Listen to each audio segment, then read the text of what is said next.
یہ کان لگا لگا کر جھوٹی باتیں سننے والے جی بھر بھر کر حرام کھانے والے ہیں۔ چنانچہ اگر یہ تمہارے پاس آئیں تو چاہے ان کے درمیان فیصلہ کر دو اور چاہے ان سے منہ موڑ لو۔ اگر تم ان سے منہ موڑ لوگے تو یہ تمہیں کوئی نقصان نہیں پہنچا سکیں گے، اور اگر فیصلہ کرنا ہو تو انصاف سے فیصلہ کرو۔ یقیناً اللہ انصاف کرنے والوں سے محبت کرتا ہے۔ اور یہ کیسے تم سے فیصلہ لینا چاہتے ہیں جبکہ ان کے پاس تورات موجود ہے جس میں اللہ کا فیصلہ درج ہے، پھر اس کے بعد فیصلے سے منہ بھی پھیر لیتے ہیں؟ دراصل یہ ایمان والے نہیں ہیں۔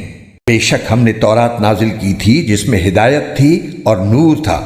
تمام نبی جو اللہ تعالیٰ کے فرما بردار تھے اسی کے مطابق یہودیوں کے معاملات کا فیصلہ کرتے تھے، اور تمام اللہ والے اور علماء بھی اسی پر عمل کرتے رہے، کیونکہ ان کو اللہ کی کتاب کا محافظ بنایا گیا تھا اور وہ اس کے گواہ تھے۔ لہٰذا اے یہودیو، تم لوگوں سے نہ ڈرو اور مجھ سے ڈرو، اور تھوڑی سی قیمت لینے کی خاطر میری آیتوں کا سودا نہ کیا کرو، اور جو لوگ اللہ کے نازل کیے ہوئے حکم کے مطابق فیصلہ نہ کریں وہ لوگ کافر ہیں۔